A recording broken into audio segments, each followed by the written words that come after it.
সময়, এই সময় আসলে কি? এই সময় একটা সরল রেখা তো কখনোই নয়।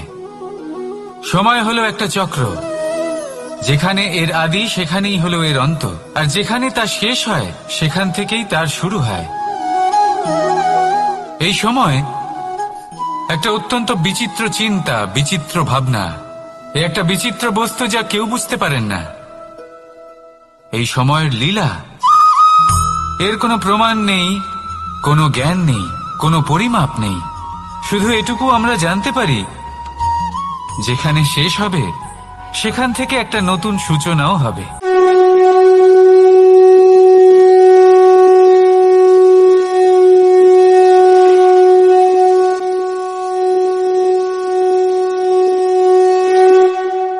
यदा यदा हि धर्मस्य ग्लानिर्भवति भारत अभ्युत्थानम् अधर्मस्य तदात्मानं सृजाम्यहम् परित्राणाय साधूनां विनाशाय च दुष्कृताम्।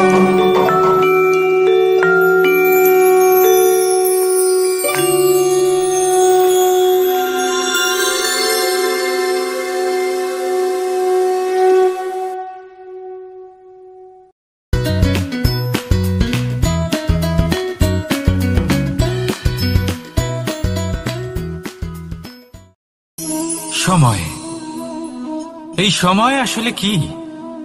এই সময় একটা সরল রেখা তো কখনোই নয়। সময় হলো একটা চক্র, যেখানে এর আদি সেখানেই হলো এর অন্ত, আর যেখানে তা শেষ হয় সেখান থেকেই তার শুরু হয়। এই সময় একটা অত্যন্ত বিচিত্র চিন্তা, বিচিত্র ভাবনা, একটা বিচিত্র বস্তু যা কেউ বুঝতে পারেন না। এই সময়ের লীলা, এর কোনো প্রমাণ নেই, কোনো জ্ঞান নেই, কোনো পরিমাপ নেই। শুধু এটুকু আমরা জানতে পারি, যেখানে শেষ হবে সেখান থেকে একটা নতুন সূচনাও হবে। যা আজ আপনার কাছে আছে, কাল অন্য কারোর কাছে যাবে, তারপরে তার কাছ থেকেও অন্য কারোর কাছে যাবে, তারপরে তার থেকেও ছিনিয়ে নেওয়া হবে। এই নিয়তির একজনের কাছ থেকে অন্যজনের কাছে আদান প্রদানের এই সময় হলো আপনার সময়। এই সময়ের সদ্ব্যবহার করুন, এই সময়কে বাঁচুন। আপনাকে শুধু এটাই সুনিশ্চিত করতে হবে যে আপনি কোন পক্ষে আছেন। আর সত্যি বলতে কি, আপনার জীবনের পরিণাম নির্ভর করে আপনার নির্বাচনের ওপর। আপনি কোন পক্ষ নির্বাচন করছেন। তাহলে মনে রাখবেন, জীবনে সেই পক্ষই নির্বাচন করবেন যা চয়ন করার পরে আপনি সুখ অনুভব করবেন, আপনি সন্তোষ লাভ করবেন, প্রসন্নতা লাভ করবেন। আর আমি এটাই সুনিশ্চিত করব যে এই পক্ষ যেন শান্তির পক্ষ হয়, এই পক্ষই যেন প্রেমের পক্ষ হয়। তাহলে চিন্তা করবেন না, আর আসুন আমার সাথে ভালোবেসে বলুন, রাধা রাধা। দৃষ্টি আর দৃষ্টিভঙ্গি, এই সমগ্র লীলা হলো এই দুইয়ের। বিচিত্র হতে পারে, কিন্তু এটাই সত্যি। এবার আপনাকে একটা উদাহরণ দিয়ে বোঝাই। অনেক সময় আপনি কোনো ব্যক্তিকে এটা বলতে শুনবেন যে আমি আমার নিজের উপরে গর্ব করি, আমি নিজেকে নিয়ে গর্ব করি, আমি খুব ভালোভাবে আমার মা বাবার সেবা করি, ওনাদের আমি সবসময় সুখী রাখি, ওনাদের আমি একটা বাড়ি দিয়েছি, সকল সুখ সুবিধা দিয়েছি, ওনাদের জীবনে প্রত্যেক জিনিস দিয়েছি আর দেব যা তাদের প্রয়োজন। এবার আমাকে বলুন যে আপনি কে হন। আপনি হলেন সেই বীজ যা আপনার মাতা পিতা রোপণ করেছেন। আপনার মা বাবাই আপনাকে এই সংসারে জন্ম দিয়েছেন। এবার এইসব কথার কি তাৎপর্য? এই হলো সেই ব্যক্তির দৃষ্টিভঙ্গি। এবার দেখা যাক এই প্রকৃতি আমাদের কি শেখায়।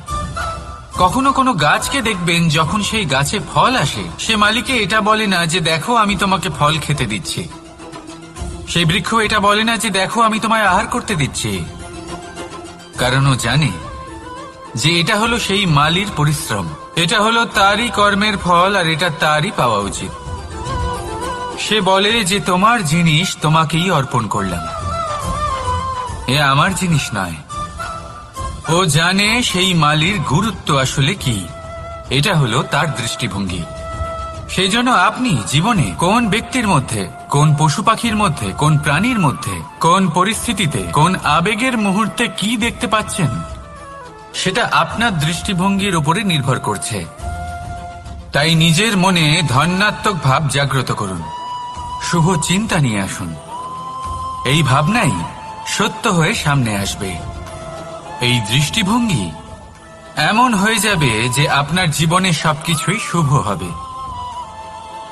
তাহলে আসুন আর আমার সাথে ভালোবেসে বলুন, রাধা রাধা। প্রতিশোধ অথবা কাউকে দুঃখ দেওয়ার ভাবনা, যদি এটা আপনার মনে থাকে তাহলে আপনি নিজের মনেই যন্ত্রণার একটা বিশাল বৃক্ষ রোপণ করছেন, এটা মনে রাখবেন। কারণ কাউকে দুঃখ দেবার এই ভাবনা, এটা হলো সেই বীজ যা আপনার মনেই পতিত হবে, আপনার মনেই অঙ্কুরিত হবে, আর আপনার মনেই একটা বিশাল বৃক্ষরূপে বেড়ে উঠবে। জীবন আপনার, কর্ম আপনার, কাউকে দুঃখ দেবার ভাবনা আপনার ছিল, এই বৃক্ষ হলো আপনার, তাই এর ফলও আপনিই পাবেন, যা গ্রহণও আপনাকেই করতে হবে। মনে রাখবেন, যে মানুষ এটা ভাবে যে আমি ওকে দুঃখ দেব, ওকে কষ্ট দিতে চাই আমি, সেই মানুষই দুঃখ আর কষ্ট পেয়ে থাকে। যদি সেই জায়গায় আপনি এটা ভাবেন যে আমি কাউকে সুখী করে তুলতে চাই, কাউকে সুখ প্রদান করতে চাই, তাহলে তারও বীজ আপনার মনেই রোপণ হবে, বৃক্ষে পরিণত হবে, যার ফলও আপনিই পাবেন। এখানে বিষয়টা হলো শুধু মানসিকতার চিন্তা, যা সত্য হয়ে আপনার সামনে আসে। তাহলে এই মানসিকতা শুভ করুন, সবার জন্য মঙ্গল কামনা করুন। অন্যের মনে আপনার জন্য ভালো চিন্তা থাকুক বা না থাকুক, আপনি সবার জন্য শুভ চিন্তা করে কর্ম করতে থাকুন, তাহলে আপনার সাথেও ভালোই হবে। তাহলে আসুন আর আমার সাথে ভালোবেসে বলুন, রাধা রাধা। সুখ আর অভিজ্ঞতা, এই দুই জীবনে একসাথে কখনোই আসে না। মনে রাখবেন, যেখানে সুখ থাকে সেখানে অভিজ্ঞতা থাকে না, আর যখন এই সুখ আমাদের জীবন থেকে দূরে চলে যায়, তখন আমাদের জীবনে আসে এই অভিজ্ঞতা। পরমাত্মা, প্রকৃতি, নিয়তি এই অভিজ্ঞতাকে আমাদের জীবনে পাঠান, যাতে আমরা একটা অত্যন্ত গুরুত্বপূর্ণ শিক্ষা, একটা জ্ঞান প্রাপ্ত করতে পারি। এই অভিজ্ঞতা আমাদের শেখায় যে অতীতে এমন কি হয়েছিল যা আমাদের করা উচিত হয়নি, আমাদের শেখায় ভবিষ্যতে এমন কি আছে যা আমাদের করা উচিত আর কি করা উচিত নয়। দেখতে গেলে এই অভিজ্ঞতা আমাদের সেই শিক্ষা দেয় যার জন্য আমরা সুখের দিকে উচিতভাবে অগ্রসর হতে পারি। সেই জন্য জীবনে যখনই দুঃখ আসবে, দুঃখের এই সময় আসবে, তখন হতাশ হবেন না। বোঝার চেষ্টা করুন এই পরিস্থিতি কেন এসেছে, কি শিক্ষা দিতে এসেছে। যদি আপনি সেই জ্ঞান লাভ করেন, সুখের পথে অগ্রসর হন, তাও উচিত রূপে, তাহলে এই অভিজ্ঞতার উদ্দেশ্য পূরণ হয়ে যায়। তাহলে আসুন আর আমার সাথে ভালোবেসে বলুন, রাধা রাধা। জীবনে শিখরে পৌঁছানোর জন্য মানুষের কি প্রয়োজন হয়ে থাকে? সিঁড়ির। কিন্তু তাও প্রত্যেক মানুষ, প্রত্যেক ব্যক্তি শিখরে পৌঁছতে পারেন না। এর কারণ কি? কারণ একটা হতে পারে যে মানুষ কল্পনা করতে থাকেন কিন্তু সিঁড়ি খুঁজে পান না। কিছু মানুষ খুঁজে নেন কিন্তু তা পেয়ে এতটাই প্রসন্ন হয়ে যান যে তারপর আর কোনো কর্মই করেন না। খুব সোজা ব্যাপার। অনেক মানুষ সিঁড়ি খুঁজে পান না, আর যদি পেয়েও যান তাও যতক্ষণ না তাতে চড়ছেন সেই শিখরে পৌঁছবেন কি করে? যতক্ষণ না আপনি পরিশ্রম করছেন, যতক্ষণ না সেই সিঁড়িতে আপনি চড়ছেন, যতক্ষণ না ক্লান্ত হচ্ছেন, আপনার পায়ে হাঁটুতে ব্যথা না হচ্ছে, ততক্ষণ এই শিখরে পৌঁছানোর সৌভাগ্য লাভ করতে পারবেন না। তাহলে কল্পনার সাথে কর্ম করুন, পরিকল্পনার সাথে পরিশ্রম করুন, সব কিছু পাবেন। আসুন আমার সাথে ভালোবেসে বলুন, রাধা রাধা। সমস্যা, কঠিন সময়, সংকট, বিপদ কার জীবনে নেই? প্রত্যেকের জীবনে আছে। কিন্তু আমাকে একটা কথা বলুন, যদি নৌকায় ঢেউকে ভয় পেতে শুরু করে তাহলে সাগর পার করবে কে? কখনো কোনো ছোট্ট পিঁপড়েকে দেখেছেন যে আকারে হয়তো ছোট হতে পারে কিন্তু বড় শিক্ষা দিয়ে যায়? কিন্তু আমরা শিখিই না। এবার দেখুন একটা পিঁপড়েকে যে ভোজনের খোঁজে বাইরে বের হয়, একটা ছোট্ট দানা তুলে নেয়। ছোট দানা তোলে কারণ তার থেকে বেশি সে তুলতেই পারবে না। সে দানা নিয়ে চলতে শুরু করে, কোনো দেওয়ালে উঠে পড়ে, আবার পড়েও যায়। সেই দানা দূরে কোথাও একটা পড়ে যায়, তা আবার খোঁজে, তুলে নেয়, আবার চলতে থাকে। পড়ে যায় আবার ওঠে, পড়ে যায় আবার ওঠে। সেই দানাটা রেখে দেয়, আবার বেরিয়ে পড়ে ভোজনের খোঁজে। পরিশ্রম করতে থাকে কিন্তু হার মানে না। এই শিক্ষাই তো আমাদের প্রাপ্ত করতে হবে। নিরন্তর পরিশ্রম আর নির্ভীক হয়ে কর্ম করে যেতে হবে। এটাই হলো সাফল্যের মাধ্যম, এটাই হলো জয়ের মন্ত্র, অচ্যুত অজয় অস্ত্র। তাহলে আসুন আর আমার সাথে ভালোবেসে বলুন, রাধা রাধা।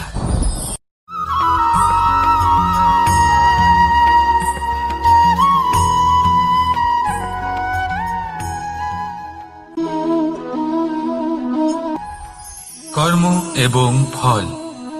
মানুষের স্বভাব হলো এটাই যে তিনি নিজের প্রত্যেক পরিশ্রমের প্রতিফল প্রার্থনা করেন। বেশিরভাগ সময় এই ফলাফলের চিন্তা করতে করতে, কল্পনা করতে করতে উনি কর্ম করতে থাকেন যে আমি এই কাজটা করলে এই ফল পাবো। সেই সব কল্পনা করতে থাকেন যা না তার হাতে আছে, না আছে অধিকার আর না আছে নিয়ন্ত্রণ। উনি শুধু নিজের কর্ম করতে পারেন। উনি কি ফল পাবেন তা তার হাতে কখনোই নেই। তাই আপনিও শুধুমাত্র কর্ম করতে থাকুন, ফলের চিন্তা করবেন না। মনে রাখবেন, শিকড় এবং শাখা যেভাবে একে অপরের সাথে জড়িয়ে, সেইভাবেই একে অপরের সাথে জড়িয়ে কর্ম এবং ফল। যেরকম কর্ম আপনি করবেন সেরকম ফল আপনি অবশ্যই পাবেন। তাই এই ফলের আশায় কর্মের সময় কখনোই নষ্ট করবেন না, কারণ যে ব্যক্তি সময় নষ্ট করেন, সময় সেই ব্যক্তিকে অবশ্যই নষ্ট করে দেয়। কর্ম করুন নিঃস্বার্থভাবে, ফলের চিন্তা করবেন না, আর আমার সাথে ভালোবেসে বলুন, রাধা রাধা। এই ব্রহ্মাণ্ড কত বৃহৎ, তাই না? যার সম্মুখে এই পৃথিবীকেও একটা বিন্দুর মতো মনে হয়। আর এই পৃথিবীতে আমরা কে হই, আমাদের আকার কিরকম, আমাদের অস্তিত্বই বা কি? যখন আমরা এভাবে ভাবি তখন মনে হয় আমরা কিছুই নই। তা আমরা যখন কিছুই নই, তাহলে আমরা এত চিন্তা করি কেন? কি ভেবে ভয় পাই? কাকেই বা এত ভয় পাই? কে আমাদের মারতে পারে আর কেই বা আমাদের জন্ম দেবে? আত্মার আসলে না কখনো জন্ম হয় আর না কখনো মৃত্যু। আত্মা শুধুই শরীর বদল করে। আপনি, আমি, আমরা সকলে এই শরীর নয়, আমরা হলাম আত্মা, যা হলো পরম আত্মার পরম অঙ্গ। সেজন্য মনে রাখবেন, বাইরের কোথাও দেখবেন না, নিজের অন্তরের গভীরে গিয়ে দেখুন, আত্মাকে উপলব্ধি করতে শিখুন। ক্লেশ, ভয়, চিন্তা, এই সব কিছুর থেকে নিজেকে দূরে রাখুন, তাহলেই উপলব্ধি করতে পারবেন পরমাত্মা কে। তাহলে আসুন আমার সাথে ভালোবেসে বলুন, রাধা রাধা। পরিবর্তন এই সংসারের শাশ্বত নিয়ম। কোন রাজা নেই যিনি চিরকাল রাজা থাকেন, কোন ধনী ব্যক্তি নেই যিনি চিরকাল ধনী থাকবেন। এই সংসারে সূর্যের স্থান নেওয়ার জন্য চন্দ্রিমার আগমন ঘটে। কোন স্থান যাকে পতিত বলা হয়েছিল সেখানে মহল তৈরি হয়েছে। কোন স্থান যাকে আজ মলিন বলা হয়েছে কাল সেখানে মন্দিরও স্থাপন হতে পারে। কোন ঋতু চিরকালের জন্য থাকে না, কখনো সময় চিরকাল একরকম থাকে না।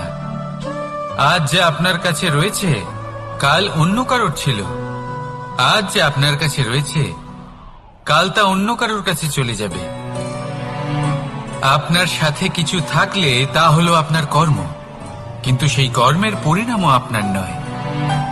আপনি শুধু কর্ম করুন, বাকি সবকিছুই পরিবর্তনশীল।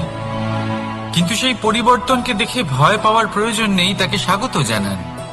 যদি আপনি হাসি মুখে সেই পরিবর্তনকে স্বাগত জানান, তাহলে এই পরিবর্তনও হাসি মুখে আপনার সাথে থাকবে। আসুন আমার সাথে ভালোবেসে বলুন, রাধা রাধা। সঞ্চয়। মানুষের যখন থেকে বোধ বুদ্ধি হয়, সঞ্চয় করতে আরম্ভ করে দেন। সঞ্চয় করতে থাকেন ভোজনের, সঞ্চয় অর্থের, সঞ্চয় শক্তির।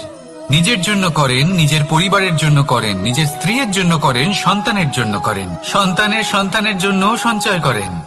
সঞ্চয় করার জন্য ওনার কাছে অনেক কারণ রয়েছে, কারণ উনি এটা ভাবেন যে এই সঞ্চিত শক্তির জন্য কেউ ওনার কোনো ক্ষতি করতে পারবে না। মানুষ ভুলে যান একটা গুরুত্বপূর্ণ কথা, এই সত্য, উনি এই সংসারে খালি হাতেই এসেছিলেন, আর এখান থেকে ওনাকে খালি হাতেই যেতে হবে। যা এখানকার তা এখানেই থেকে যাবে। আর যদি কিছু ওনার সাথে যায় তা হলো ওনার কর্ম, আর কিচ্ছু নয়। তাই যদি কিছু অর্জন করতে চান, তাহলে শুভ কর্ম অর্জন করুন, আত্মশক্তি অর্জন করুন, কারণ পরলোকে এটাই হবে আপনার সম্পত্তি। তাহলে কি এটা আপনি অর্জন করতে চান না? আসুন আর আমার সাথে ভালোবেসে বলুন, রাধা রাধা।